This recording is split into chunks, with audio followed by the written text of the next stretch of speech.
Баршаңызға сәлем. Балалық шақтың бал дәмі болған сүтті коржиктерді дайындайтын боламыз.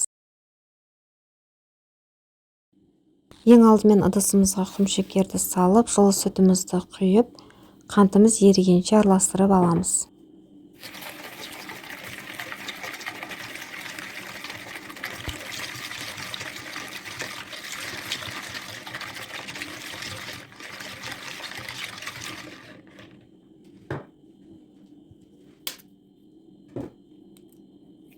Әрі қарай үстіне бір дана жұмыртқамызды жарамыз және ерітілген сары майымызды құйып, тағы да бір рет араластырамыз.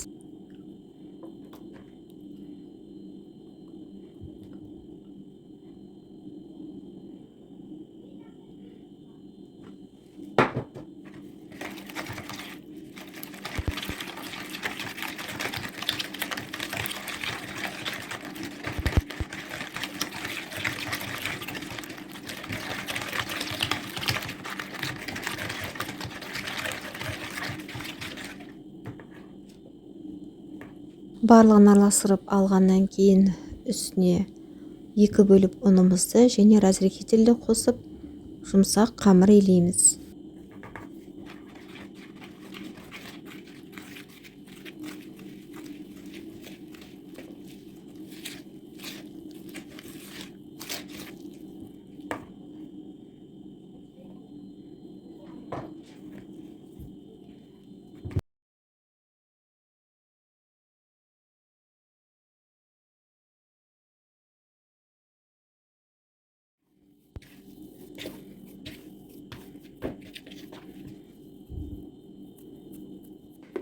Қамырымыздың бетін жауып 15-20 минутқа тоңазытқышқа жібереміз.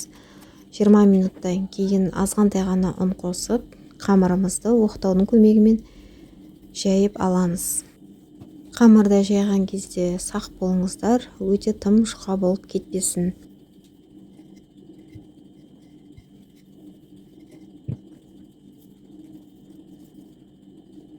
Жайып алған формамызды өзіңізде бар кез келген формамен дәл осылай ойып аласыздар. Егер сіздерде ешқандай да арнайы форма болмаса, онда үйдегі бар дөңгелек ыдыспен ойып алсаңыздар да болады.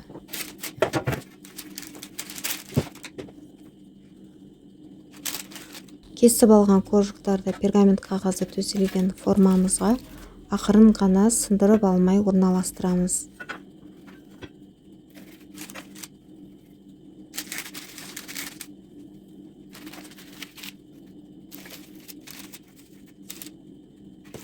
Қалған қамырымызды да дәл осылай жасап аламыз.